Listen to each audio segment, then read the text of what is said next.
Hey y'all, Rick Fairless, Strokers Dallas. So on this segment of Tripping with Rick Fairless, I'm gonna take my 65 Panhead out for a ride. And I'm not sure where I'm going yet, but wherever we go, I'll do my best to entertain you. See ya.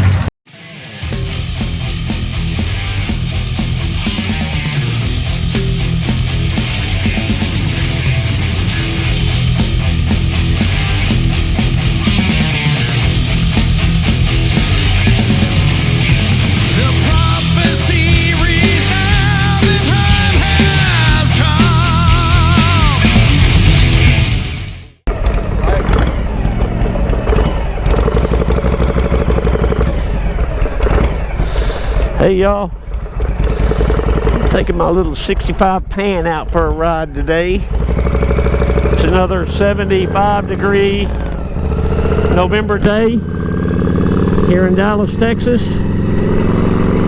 So this is a 65 Pan that I actually bought 33 years ago and built it from there. It's been through many configurations over the years, but it's been this one for the last 20, and this is the one I'll keep it at. Hi, Marilyn. Look, Marilyn's signature right there. Best wishes, Marilyn Monroe. I've had people ask me, is that really her signature?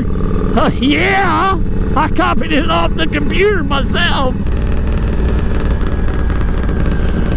Oh boy.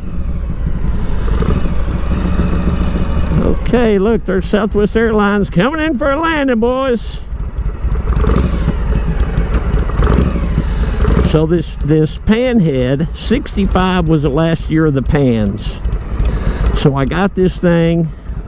It was in an aftermarket swing arm frame. And I didn't like that. It just had a little Sportster gas tank on it, black. And I didn't really like that. But I loved the fact that it was a Panhead. So I customized it 3 or 4 different times over the years. You know, and that's the cool thing about owning a Harley or a custom bike is you can change it. You know, if you customize it for a while, and if your taste changes or the style changes, then change it. That's what I do. If the style changes towards where I'm at, I go the other direction. I don't want to be in style. I want to be out of style. Look at that Fairless. He's out of style. We wear them camo pants and the tie-dye shirt. Dude, you want to be seen or not?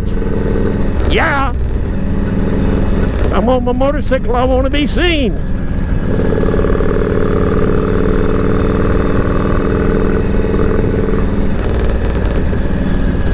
Okay, so we're just going to take a little ride. I'm not sure where we'll wind up, but when all this fails, I head towards Irving, my hometown.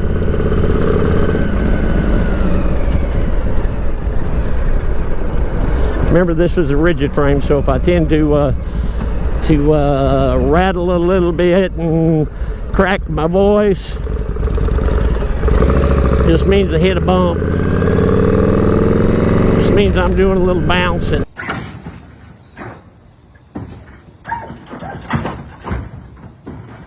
I think I'm getting the hang of it. You're doing great.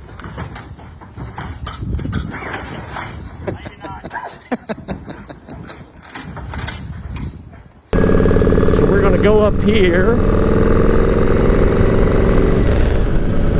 We're going to get on the highway. I mean, you know, most of y'all, if you've ever been to my shop, you've seen these bikes that I ride on these videos or digging rides. You've seen these bikes in my showroom. Well, if you'll notice, all the batteries are plugged in. I keep the batteries hot with extreme charge, and which is a fancy trickle charger. Don't scoot over lanes on me, Jack. Scares me every time I see somebody waffling around over there. I keep the batteries hot, and I try to start them up once every month, once every 2 or 3 weeks. Try to ride them, start them up, you know, during the summer. And I just rode this one, or Biggin did, I don't remember, 2 or 3 weeks ago, so it's time to get it out. I took the Susie chopper out the other day. I think I'm going to put this thing in HI and pass this car. Of course, this is a Panhead, so there ain't much left in the HI department. But she'll go. This thing will go. She'll do 100. Not with me on it. I ain't gonna do no 100. I did when I was a kid, but I ain't a kid no more. I'm a kid and a half.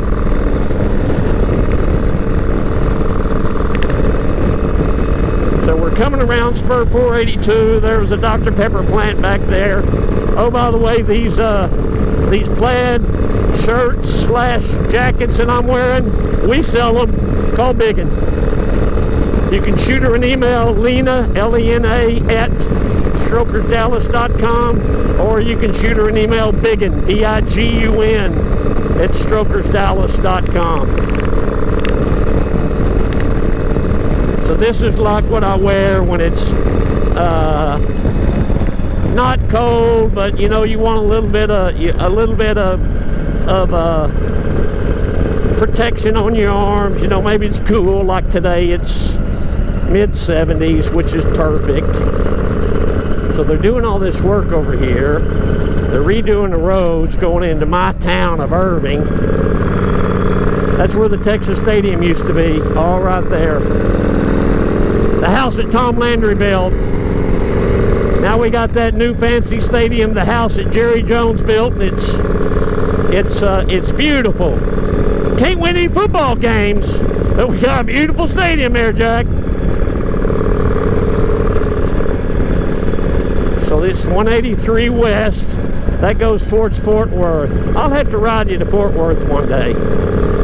We'll do, me and Biggin will ride out there and we'll show you the stockyards and all that baloney. So they're building more stuff over there. People say, Fairless, you get nervous riding them rigid frame old bikes, blasting down the highway. And I tell them the same thing. Ooh, watch out for that guy. He'd just soon run over me and look at me. I tell them the same thing every time. No, it doesn't make me nervous. I've been doing it all my life. Kind of stuff I love doing. Okay, so how about them big flags? Got 6 of them, 3 Texas, 3 American. It's a car dealership. So I'm gonna go down here to MacArthur.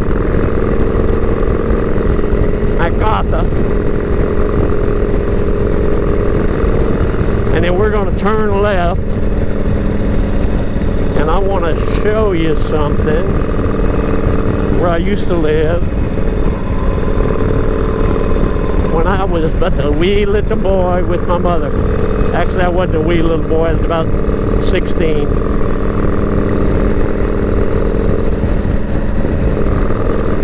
Oh, actually, I might should have exited back there on O'Connor. Oh, well. We're just riding around, me and you. And there's nobody else watching this video. It's just Rick Fairless and you and Marilyn. Hi, Marilyn. Hi, Marilyn.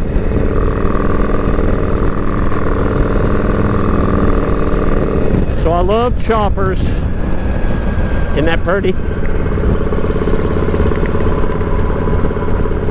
Look at that guy.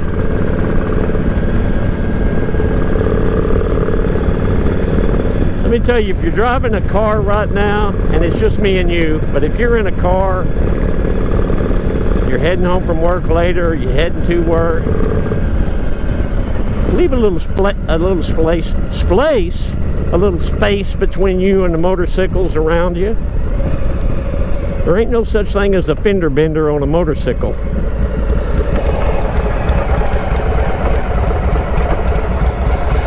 So I'm gonna turn left here, right by the trash that some idiot throws in the street. I'd like to see somebody throw that out. I think I'd pick it up and I'd shove it in their mouth. What if it's a big guy? Then I'll shove it in his mouth and slap him upside the head. That's what I'd do. You're pretty tough for an old man, ain't you, Fairless? Nah, I just don't like litter bugs. I love everybody. Do you love everybody? Yep, I love everybody except people that hate, and then I don't like them.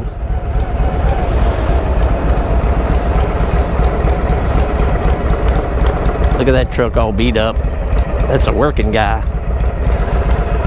Country's built on working guys, working men and women. I ought to know. I'm one. So right over here is the Baylor Scott and White Hospital.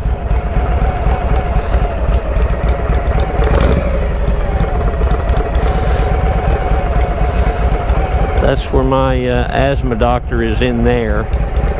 I've had the same asthma doctor for 51 years, I think, 50 years. This may be my 50th anniversary with her. I'm scared to death she's gonna retire. I asked her one day about a year ago, I said, "How old are you, Doc?" She said, "None of your business." Okay, all right, none of my business, I got it.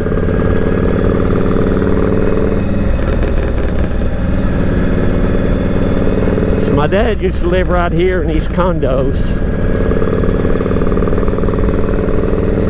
Back before he moved to his ranch out in Cross Plains, which is out by Abilene, Texas. So I'm going to go down here. Got some nice houses over here with some big lots. I always like houses with big lots. See that? I like to have one of them, just not on this busy street.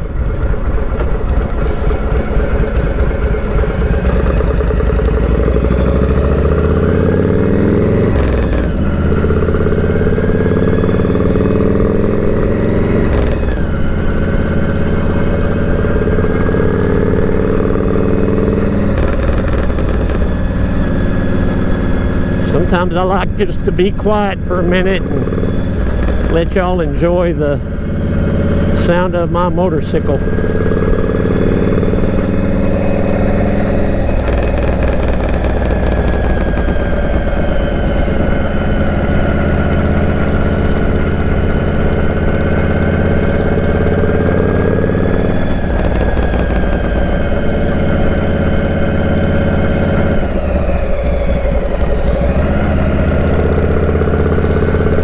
Like I've said before in some of these videos, I've lived in every part, every corner, every section of Irving, Texas. I'm 64 and I've never lived anywhere other than Irving, Texas in my life. My wife's the same way. My kids have moved around a little bit. Although Biggin's still in Irving, she lives in my mom's old house. My mom would be proud that her granddaughter is living there.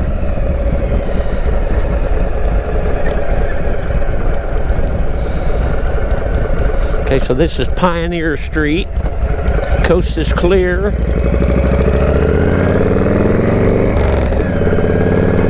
There's Angelo's.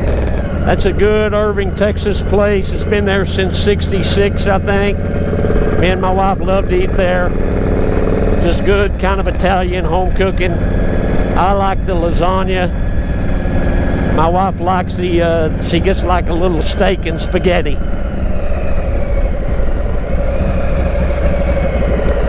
Okay, so this is where Irving Boulevard crosses Pioneer up here.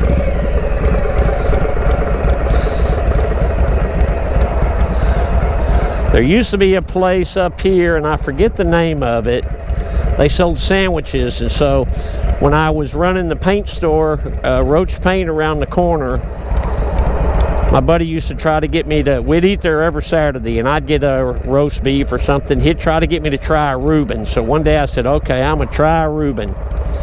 And if you've never eaten a Reuben sandwich, well, you either love it or you hate it. And I hated it till I ate one, and then it wasn't bad. It wasn't bad. It's a pretty good sandwich. I'm not a big sauerkraut fan. Matter of fact, I don't like sauerkraut, and I don't like anybody that does like sauerkraut. Hey, when they build those over there, what is that? I never even seen that before. There's always something. Nobody coming, nobody coming. Hey, everybody stop and let the old man go through. The old man on a pan with the plan to ride again tomorrow. Okay. Hey, what's my song for the day? Let me think. My standard song that I always do is still my number one. A long time forgotten and dreams that have fell by the way. The good life he promised ain't what she's living today. Lord knows she don't understand him, but she does the best that she can. She's a good-hearted woman, loving her good-timing man. For some reason, I always wind up singing that song. Singing a song, walking along, walking in the winter wonderland.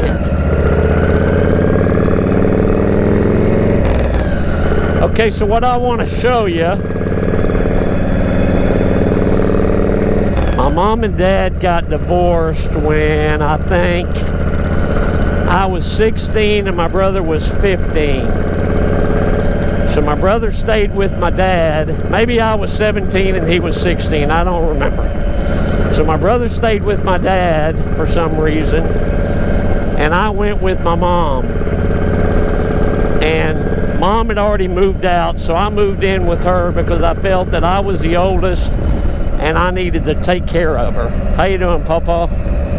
So she had moved to these Oak Park apartments right here. And so she said, move in with me, move in with me, move in with me. And I said, well, you're in a one bedroom. She said, I'll transfer to a two bedroom. And I said, okay. So she did. And so me and my mom lived here. This would have been in 73 or 4, probably 74. And we lived in that first unit right there at the top of the stairs. Well, see, I was riding a Honda 100, I think, back then. And I wanted to take it up the stairs. So I tried to ride it up the stairs one day, and I told her, I said, stand here because I'm going to try to ride it up the stairs. Well, it didn't work out so good. I got about a third of the way up. My tires are spinning. So I would, you know, pull in the clutch and give it gas and kind of ease it out and work, and she would help me, and we push it up the stairs every night into the apartment. And that was my main memory of that. And then my other memory of living here is that I worked at the Red Lobster, which was back behind those apartments or whatever that is back there. Me and Rand both did. And so one night I had walked to work. I don't know why, I guess my bike wasn't running. I had walked to work and I was coming back, and it was Christmas Eve, and we didn't have a Christmas tree because Mom said, well, we can't really afford one, so let's just skip it. And I said, okay. And I was coming back, and they had one of those Christmas tree lots in the parking lot. And I was off work, and I was coming back, and it was about, I don't know, 9:30, 10 o'clock. And I asked the guy, I said, those trees going to be on sale tomorrow since tomorrow's Christmas? And he said, I'm shutting down. Tonight's my last night. If you want one, take one. And I said, really? And he said, you can have one for free. So I grabbed one that I could carry, and I kind of halfway carried it and halfway drug it from back there to here. And I remember I drug it up the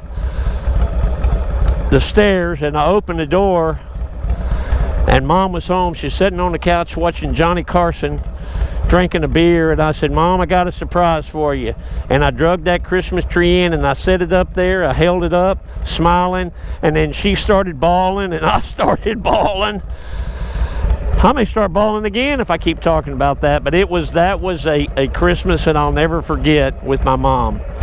Another thing is, when I was in my late teens, I had moved back here, and see this little thing there that says 2812? Well, that, I don't know what it is now. Back then it was an efficiency, so you could actually live at the top of that. So it was a little bitty one-room apartment over, like they have like some of the equipment in there, air conditioning equipment and all kinds of stuff. So I lived up there, and my memory of that is I went to pick my brother up one time, and I was supposed to pick him up, so Mom said, come on over. By then I was riding, I don't think I had my Harley yet. I think I was probably on like a Honda 250 or something, maybe a Yamaha 650. And Mom said, actually, this is the one I lived in right here. That one's the one I lived in. And Mom said, come over and I'll make you breakfast, and you can go pick your brother up from the airport. And I said, okay. And I went over. She was in the bedroom. She said, watch TV for a minute and I'll be right out. And I said, okay. And I noticed on the stove was a pie pan with some foil over it. So I opened it up. Let me through here, buddy. I opened it up, and it was a brand new pie plate full of brownies. So I cut myself off one, and sat down on the couch, turned on what is its name? Icky Twerp, Slam Bang Theater. That brownie was good. It was good. So I cut another one. It was good. So I ate a third one. Mom comes out. What's the matter with you? Why aren't you eating those brownies? And I said, I don't know. I was just waiting for you to make breakfast. She said, I made those for Ace. Ace was her boyfriend. She called him Acehole. Ace was her boyfriend, and he was a big pot smoker. Those brownies got marijuana in it. Next thing I remember, I'm at the airport picking up my brother, and he's yelling at me, what's wrong with you? What's wrong with you? Where you been? Where you been? You're in the wrong terminal.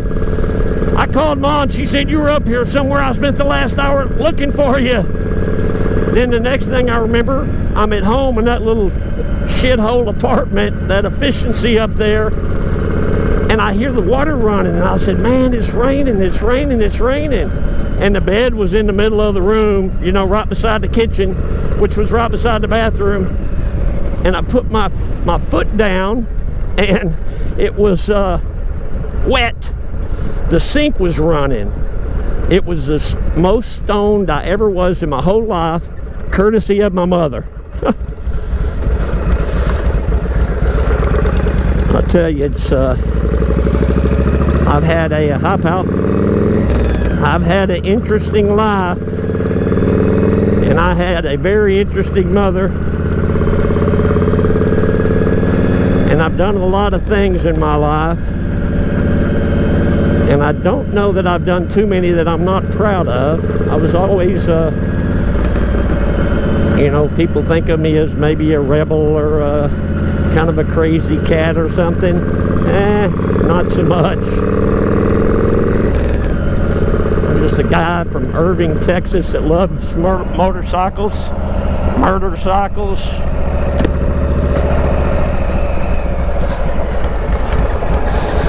and old pickup trucks. That's kind of my thing. So we're gonna work our way through here. So this is Airport Freeway 183.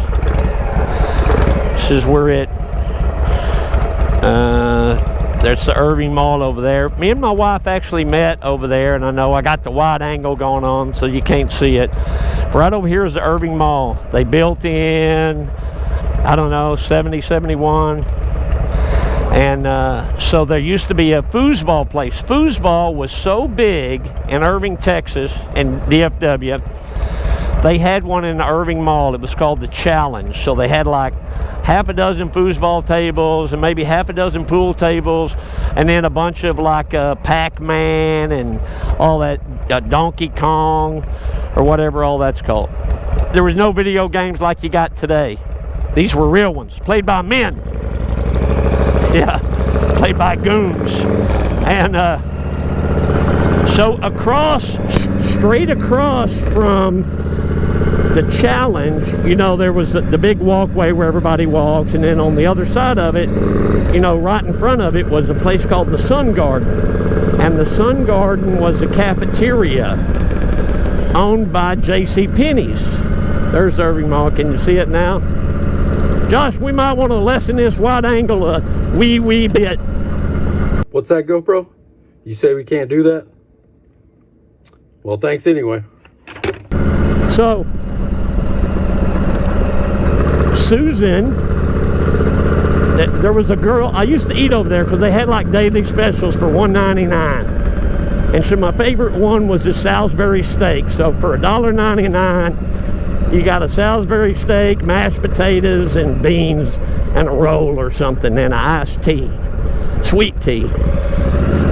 And so I used to go over there almost every day and eat. And there was this beautiful sandy-headed girl, kind of brownish hair girl, skinny, and she was like a busser up there. And so I used to go up there and flirt with her. Her name was Susan. So we got to flirting with each other, you know, and I think we went out on a date. I took her one time out to eat on my motorcycle or something. And then I asked her, I'd called her up when we were kind of an item. We hadn't been going out long. And I said, hey, some of us are going to Galveston. Can you go with me? We're going to get a hotel and right on the beach and all that. Galveston is where you go in Texas when you want to go to the water. That's about as close as we got. She said, no, I can't go. My mom won't let me. And I said, your mom won't let you? Put her on. Let me talk to her. And she said, no, she won't let me. I'm not going to let you talk to her.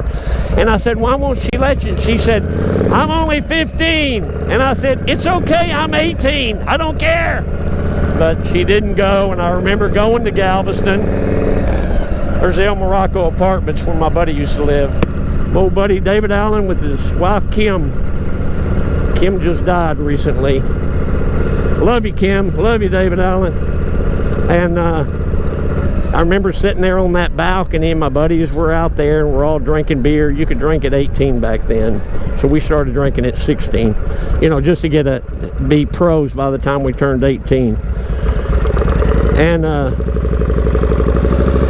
sitting out there on that balcony, and the moon was beautiful, and I'm looking out over the ocean, and I was talking to her on the phone. You know, back then you had a phone in the room, and it had a long cord, so I stretched it out to the balcony. So this is where I was raised, right here in this neighborhood, and I'll show you my house. It's on a street called Burning Tree Lane. So my brother and I, and my sister Denise that runs the bar for me, and my redheaded sister Micah were raised right here. 2713 Burning Tree Lane. That's our old house. It looks small now, but boy, it seemed big back then. They cut that big tree down. I guess it died. Me and my brother came up here a couple months ago. He was in town. We got a couple choppers and went for a ride. And we pulled up there just like I just did to take a few pictures. Well, the man and woman that lived there came out, and before I could say anything, he said, Rick, if you want to pull in the driveway, it's okay. I'll take pictures of y'all. And I said, okay. I said, you know me? And he said, yeah, I know you. I follow you up there at Stroker's. He said, whenever you ride by my house, all the neighbors say, hey, Rick came by his old house today. Come take a look, Abner. Leave me alone. I'm retired. Yeah, I'm up. You know, my brother said one day, how can you still ride up and down them same streets that we did as a kid? He said, don't you have 1,000 memories? And I said, yeah. And he said, how can you do that every day? And I said, how can you not do that every day? When we graduated high school, he went in the Army, then he went to A&M, and then he moved to Houston for law school. He said, I'm going to go to the University of Houston Law School. I'll be back in 3 or 4 years. Well, he never came back. So we used to hang out on this corner right here with our 100s and SL70s and mini bikes. For some reason, that was our corner. So my very first real girlfriend, her name was Teresa Connell, and she lived right there. And the good thing is that her and her husband, David Meeks, are still friends of mine. Very nice people. So she told me one day, she said, we used to sit out in the yard, or in the, you know, in front of the house, waiting for you and your brother to come by because y'all threw the newspaper. We used to throw the Dallas Times-Herald, and we wanted to, you know, I wanted to see you every day after school. It was a different world back then. So, yeah. This is where my friend Jimmy Nelson lived, right there. He was a crazy cat, man. He was crazy. Now he's up in Oklahoma. His dad owned a TV repair shop. He was a mean dude. You didn't mess with Mr. Nelson. So this park didn't used to be park. It used to all be woods all the way back there. And all of this was woods. So we used to ride from my house to there on our motorcycles, the little Honda 100s and 125s and 250s. And we'd ride, you could ride forever out there. And then they started building this road and would say, hey, after school, let's meet at the new road, because we didn't know, you know, it didn't have a name. It was just building it. And this was far north Irving. Turned out to be a road called Northgate. And I still live right up here off of Northgate. So I'm going to show you where my beautiful wife lived. So I showed you where I lived, right back there on Burning Tree. My beautiful wife, Susan, used to live one neighborhood over, so that was my neighborhood. So her neighborhood is here. And we live right here to the left. There's a little neighborhood right there to the left, and that's where she and I live now. We've lived there for 17 years. We built the house there 17 years ago. So from where we were born and raised, not born, but from where we were raised, we live a mile. Didn't go very far, did I? I don't like having this shield down. Makes it hot. So yeah, so these are the streets that I run every day. Look, more trash. I wish I'd find that cotton picker throwing that trash down. I'd talk to him by hand. Wall-to-wall counseling.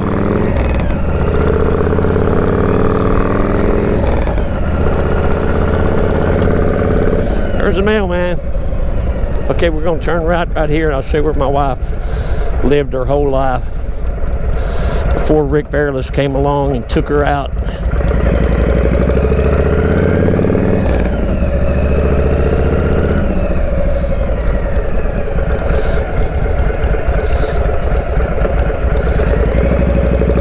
This Panhead runs so good, I wouldn't be afraid to get on this thing and go to Hong Kong tonight.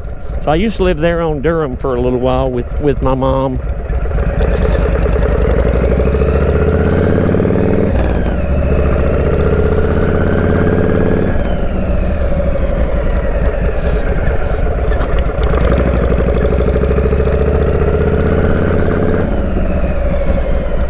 So my lovely wife lived in a beautiful little house. Hell, is that Rick Fairless and his wife? Might be. Howdy. Hello. always wave to people. I'm a waver. So my wife, Susan Fairless, Susan Bessler back then, lived right here. Look, they keep the house nice and the yard nice. It got flowers. So this was her house where she was raised. You know, the cool thing is, you might say I'm mushy. I always thought when I was a kid my wife was the most beautiful girl in the world. Fast forward 50 years and I still think she is. I guess that's why we're happily married.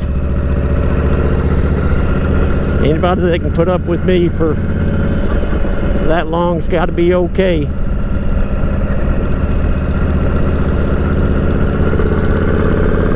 Okay, so we went to, this is like the Rick and Sue Fairless reminiscent tour. We went to Travis High School right up here. I think it's on the next street over. Yeah, we'll scoot over one. Scoot over one because I don't like this road no more. Don't you come back no more, no more. Hit the road, Jack. Don't you come back no more. What I say? Ray Charles. Okay, so this is Travis. It used to be called Travis Junior High. It was 7th and 8th grade. And so now it's called Travis Middle School, which I guess is 6th, 7th, and 8th. William B. Travis. I guess he was a hero down at the Alamo.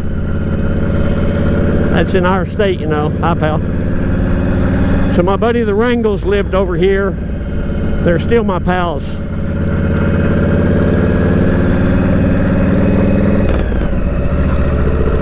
I'm gonna start heading back to the shop because Josh told me I only had 50 minutes or something. I don't know how long I've been gone. Oh yeah, I gotta pee too. Hey y'all, Rick Fairless, Strokers Dallas.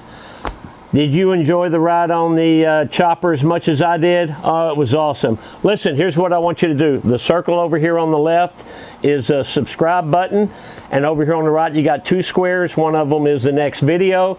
The next one is a playlist. Check out my videos. Bye.